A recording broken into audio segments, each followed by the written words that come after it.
High, this is Sujoy Adhikari. আজকে আমি আপনাদেরকে দেখাবো আমার ডরমেটরি রুমগুলো কেমন হয় হাঙ্গেরিতে। So let's start the video. Main দরজা থেকে এই জায়গায় একটা রুম, এই জায়গায় একটা রুম, টয়লেট, এটা হলো বাথরুম। এই যে একটা কমন স্পেস আছে, সবার জিনিসপত্র রাখা যায় এই জায়গায়। আর এই হলো আমাদের ফ্রিজ। এটা আমার রুম, ঢোকা যাক। এই যে একটা বেড, এই বেডে একজন থাকতে পারে, এই আরেকটা বেড আরেকজনের জন্য।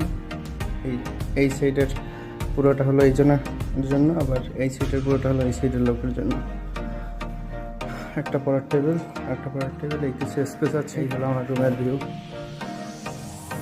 খুবই সুন্দর।